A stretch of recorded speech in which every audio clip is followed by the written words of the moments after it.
All right, here's my discussion on the pantheon of ancient Malatya, which is a Luwian, an Iron Age Luwian city-state, heavily influenced. Of course, you got Hittite, Hittite, Syrian, and Hurrian influences here. Um, so it's a Syro-Luwian city-state from the Iron Age, from the early Iron Age. It's called Malatya. So the pantheon involved here is, of course, Tarhuntus, the storm the storm god. He's the high god of Malatya for sure. And we have we also have Shaushka. She's there. The Hurrian Ishtar goddess is there. Shaushka. And we have the sun and moon deities. They're Luwian, of course. Shemegi is the sun god, and or actually for the they're Luwian deities. So the sun deity would be called Tiwad, Tiwad or Tiwat, and the moon god would be called the moon deity would be called Arma or Armas. So not by their Hurrian names, but their Luwian names for is what they would be called. So Tiwad and Arma, Tarhuntas, Shaushka, they're all there.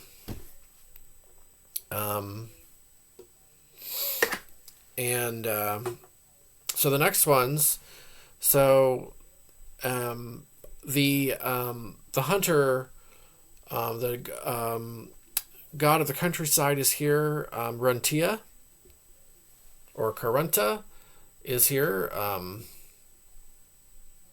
think he's called Runtia.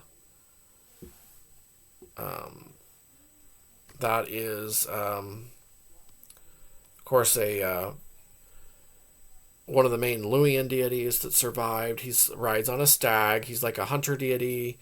It's a deity of the countryside, the rural areas.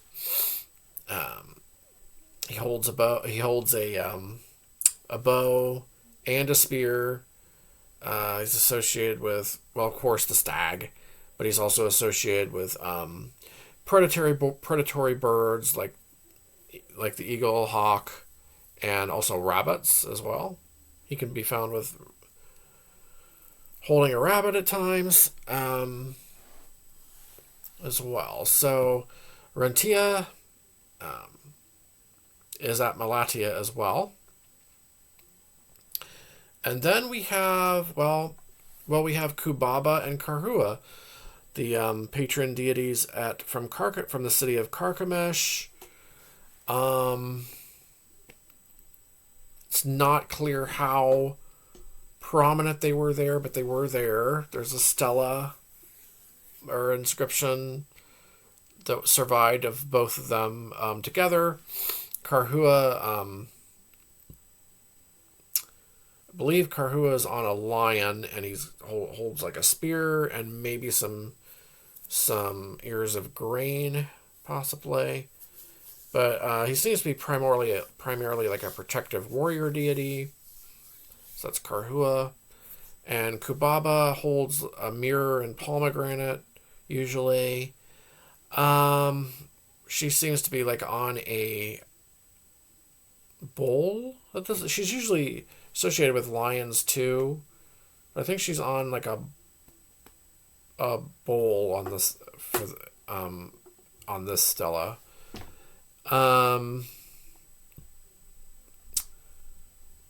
So she's like goddess that protects like the royalty in the city, and she's just like a protective city goddess. She does have some association. It seems like she might have some. Well, I guess that's her. I guess those are her primary functions, like that type of deity, like probably like a deity of like prosperity and protection. royalty, rulership, I would say. Very similar to the later goddess from Anatolia, Kybele, too. Kybele may or may not be related to the goddess Kubaba. But anyway, that's for a whole nother video. Okay. So there. Okay. Before I get to the procession of deities, I do want to mention there is also the Hurrian goddess Hebat, and Sharuma, the Hurrian god Sharuma. They also figure at Malatya too.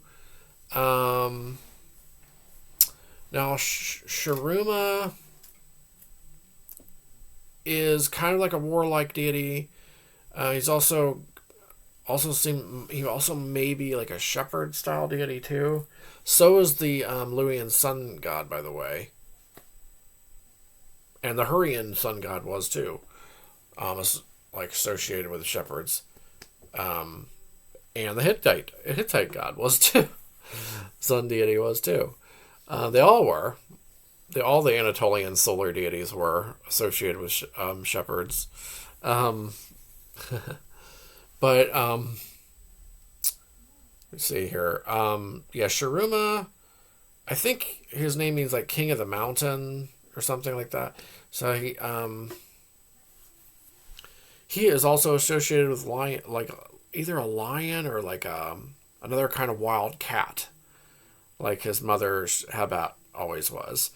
And no, I don't know of any relation between Kubaba and Hebat. I think they're two separate goddesses, but might be some similarities there, though.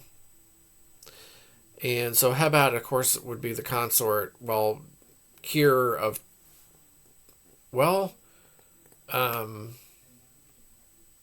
it's actually unclear if the Sharushka Ishtar type goddess is actually the consort of Tarhuntus now or not.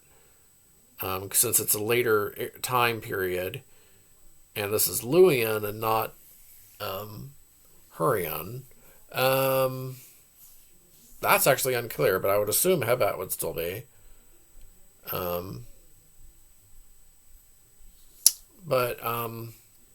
There's a procession though. This is where it gets weird. So there's a procession where not all the deities are in the procession, like all the ones that I mentioned. Tarhuntus is in the front, and then Sharushka is right behind him. So is that his consort? It's unclear. Maybe she's just the second highest deity here. And then comes like the moon god and the sun god, I believe. I think. But then at the end, though, I'm not sure who these last two deities are. Like, I thought it was Karhua and Kubaba at the end. So, but it could also be Sharuma and like his consort that is not like present in any other inscription.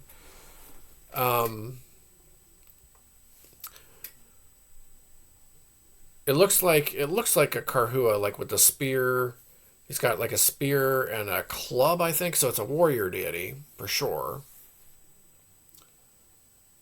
But I don't know if there's an inscription saying who it is. If there is, then that would be very helpful.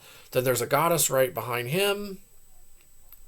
I thought that was Kubaba, but I'm not for sure either. It could be Hebat. I think she's just holding like an axe or a club or something. But I thought those two were Karhua and Kubaba, but it could be like Sharuma and his mother Hebat maybe too. It's not completely clear. I don't think that the warrior god here is the stag god. because usually he carries a bow to distinguish him. But the stag god also carries a spear as well. So, yeah, I think it's either Karhua and Kubaba at the end of the procession, or it's Sharuma and Hebat, I guess. But the others are quite clear who they are. Um, so the last thing I wanted to mention was there's also a depiction of the storm deity and a warrior deity behind him who's fighting this mythical dragon looking figure, which is a famous mythological theme in both Hittite and Hurrian mythology and cult. So, where the storm god fights off um, a like a like a dragon, an evil dragon type creature, um, eventually defeats him, of course. So, but the other figure, is it Karhua? It's presumably Sharuma. The only thing is with that though, if that's Sharuma, then he looks different from the figure that that's known to be Sharuma at Malatya, who looks kind of more like a shepherd type deity, on like a lion.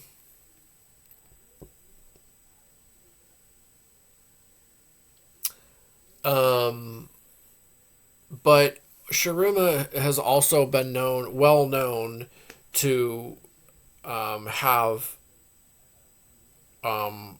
to look like a warrior type deity too. So, but it's a warrior type deity. He looks exactly the same as the warrior deity in the previous procession of deities that I mentioned.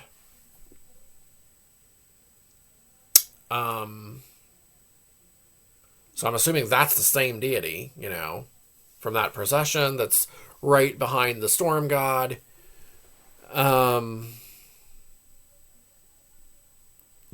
Like I said, if there's an inscription with the names, then that solves the whole problem. I haven't found that yet. Like this is just like educated guesswork here, I think, by everybody, scholars and everybody else interested. Could be Karhua.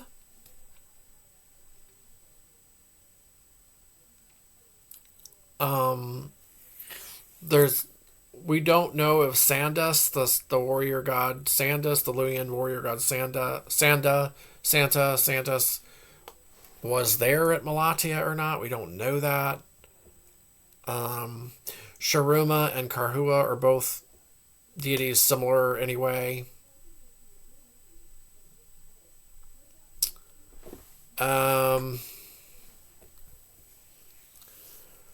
So I don't think it's Sanda or Santos. I'm thinking it's either Sharuma or I guess it could be Karhua too. So that's my thoughts. That's the pantheon of Malatya. Other than the other than the deities, there's also lesser protective spirits of all different kinds, protective demons or spirits, whatever you want to call them. Attendant spirits. They take the form of like fantastic looking creatures, hybrid human and animal type creatures like griffins and lions and bullmen and things like that. Very, very cool stuff. So now these are like figurines and things like that of these like mythical creatures. They're used for protection, like to ward off evil, things like that. So for safety and to guard, to guard homes and entrances and temples and palaces, things like that. And I guess we'll end it there. So, hope you find this interesting. I will be back with some more related content. I'm not sure which one I'm going to do next. I just got done with the Pantheon of Hatra as well. And then earlier I did the Aramaean Pantheon of Samal, otherwise known as Zinkirli. So, if you're interested in those, definitely check them out too. As always, if you have any questions or comments, or are interested in Luwian, Hittite and Luwian and Hurrian religions, let me know. And I'll definitely do more topics on all of this. And hope you found the video interesting. And thank you for watching.